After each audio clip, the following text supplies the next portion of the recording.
Okay, everyone. Michelle Brienza here. I'm gonna do something different.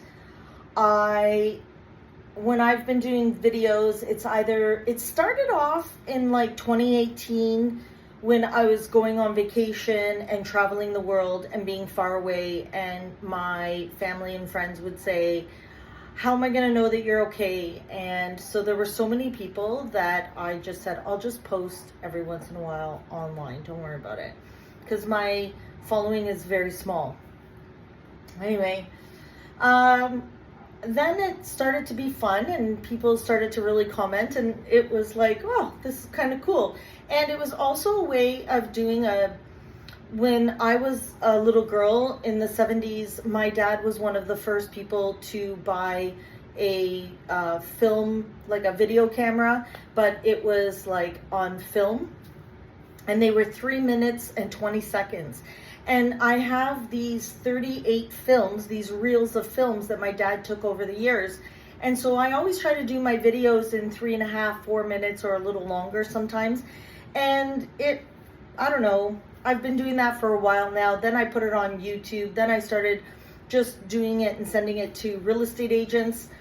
And I don't know, I'm just throwing stuff out there. So, yeah, I'm wearing an old shirt that, I don't know, I don't even know if you can find it online anymore, Men and Masculinity, but it was a men's organization, and I was the only woman on that team, and that was super exciting because I learned so much when I worked with those amazing men.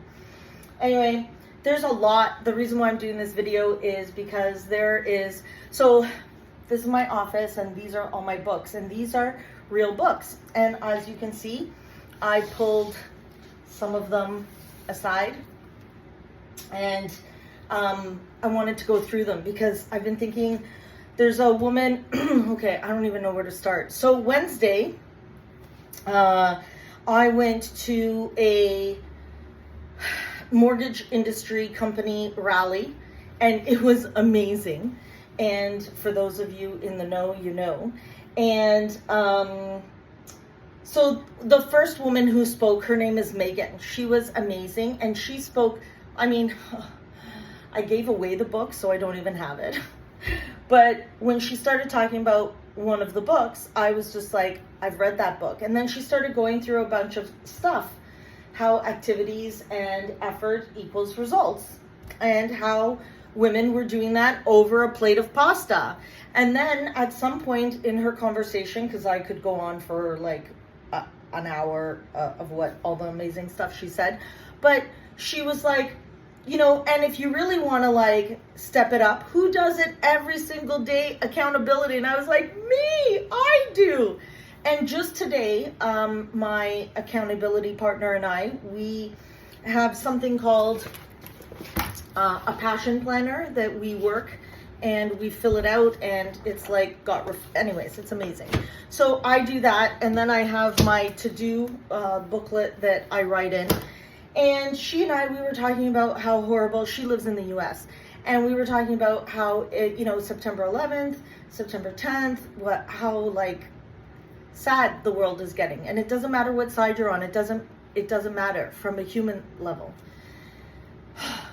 Anyway, I've been pulling out some of my stuff because, obviously we started getting into politics, right? With the whole Charlie Kirk thing. That is just like so devastating for me.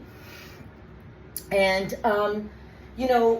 it started with, I saw something that said, Aristotle said blah, blah, blah. And I was like, I read Aristotle. And then it was like, oh yeah, look at that. And then St. Thomas Aquinas, and like all the notes and stuff. And then the classics in political philosophy. I have a degree in political science and law and society. And then the philosophy of law. This was an amazing course. And then a philosophical inquiry into Freud. Oh my God. And how much did this book cost me? $19.95. A vindication of the rights of women. So a little bit of feminist stuff. Thomas Hobbes.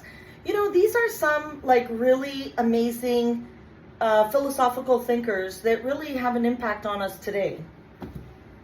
The Tyranny of Work, classics of moral and political theory. So there are conversations, all this fighting back and forth. The greatest thinkers in the world of our time have thought about a lot of these things. Oh, the American political system. I studied this stuff. The models of democracy, feminist practice. Oh, you know, all the robberies, all the trucks, all that stuff that's being taken. Yeah. Discipline and punishment, the birth of the prison. And then crime in Canadian society. Wow, there's different levels of crime. There's also white collar crime that nobody talks about. And there are some people in the mortgage industry, like Ron Butler, finally, that's able to talk about this stuff, where the government really doesn't want to do a lot of things that could really eliminate all this, like, fraud for shelter. The Society of Captives, the politics of global economic relations.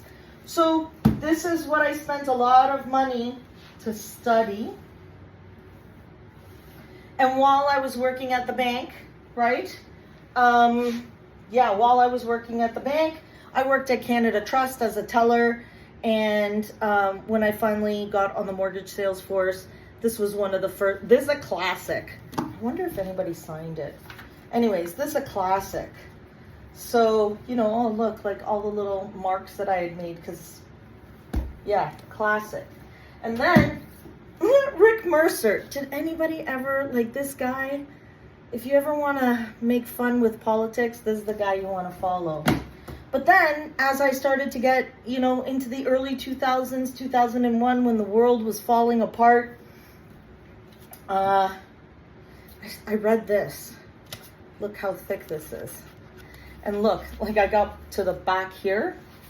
And then, to confirm, I have a decline dated December 15th, 1999. And some notes of some documents that I needed. So, this was a wicked book. Taught me a lot about banking. And when we talk about follow the money, right here, this will terrify you. And then I met some amazing real estate agents who really helped me flourish inside of real estate, not just mortgages, and encouraged me to buy real estate. And this is why I have a deep philosophy of why or how you can build wealth through real estate. I remember I was like, I don't know the first thing about owning a house, and I don't know anything about being a landlord. I can't do it. And he was like, well, you're a smart lady. You can figure it out.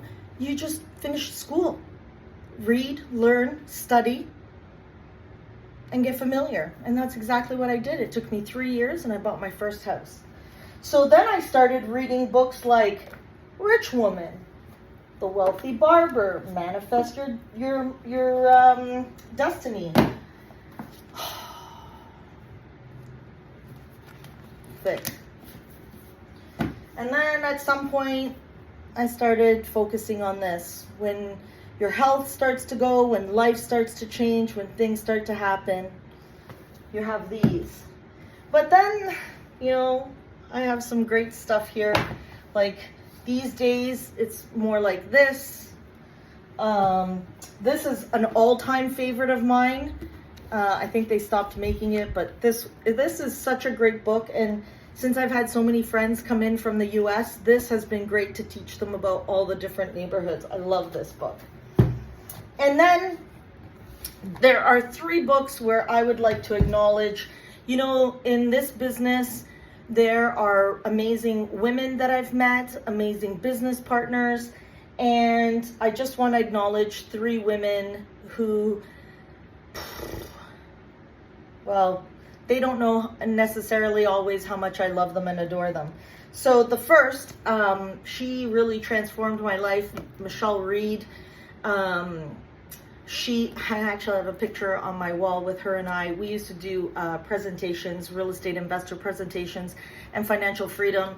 And a lot of the simple things that we did and that I learned about were in this book here. And then there's Michelle Gossel Campbell. She and I had the opportunity to work together in several different capacities. She came into my life like an angel comes into someone's life, really helped me take care of things, and gave me this book. And it's got like all little bits of tabs all over. It really changed things for me.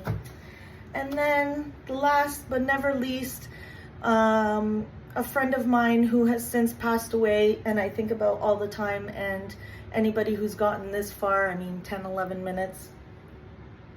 This one I got from Jessica Fitzpatrick when she was a business development manager with Merrick's Financial. And Rochelle Gregory has done such a great job of keeping her spirit alive and raising money and doing all kinds of amazing, great things and just kicking ass all over the corporate map as far as being able to fundraise. Bless your soul for doing all that great work. But this she gave me, and this has got like some really great women in it. So these are my books, and I encourage you to not just watch mainstream media. I encourage you to look around and find some independent people. I'm going to encourage you to, if everybody's going one way, maybe start looking another way. There's fewer people the other way, but it'll be interesting what you learn on that path. Sometimes it's a little hard, and some people have lost their lives on that path. But it's usually on the right side of history. Anyway, people always ask me about my books. They're real, they're mine. As you can see, there's gaps because now I put them in, now I gotta put them all back. And yeah, I just wanted to share that, these have helped me in my journey in life to become who it is that I am today and what I'm passionate about. And I look at my reading shelves and it totally describes who I am. Anyway, so what I want to know is, what do you have on your bookshelf? My friend Joe Stumpf, who is the founder of By Referral Only, which is how I've been doing my business since 1999, 2000. When I went to his house in California, he's got this massive wall of a library with a ladder, and I was like, when I grow up, I want to have a library just like yours. So I have a bit of time to catch up, but I'm working on it. And I kind of love my library the way it is, and the way I wish I had beautiful journals the way Joe does, but I do have a lot of journals and a lot of notes, and with that, I've been able to do some stuff with it, and I'm going to be excited to share some of that in the upcoming months. Anyways, that's it. If you made it this far, wow, thank you so much for hanging out with me. But this, I think about what's happening in the world, and I feel like I'm in a position where I can talk about philosophy and politics and a lot of different areas. You notice that I don't have opinions about Palestine, Gaza, that a whole area, because I didn't study that. But North American, European, I'm all over that. And definitely my city of Toronto. And I try to keep on top of all the amazing women in Canada who inspire me and who have done some amazing things. And these are current women. Anyways, that's it. I'm complete. Have yourselves a great weekend. And I do have, I'm going to say this now for anybody who's stayed till the end. I do have a YouTube channel, Michelle Brienza. It's pretty low key. I've been posting on it my thoughts as far as my connections of, how politics and policy and it impacts mortgages and rates, which is what everybody seems to want to know. And so I try to connect those dots because I feel like I qualify to talk about it. So that's where it all sort of comes from. Have a great weekend. Be well.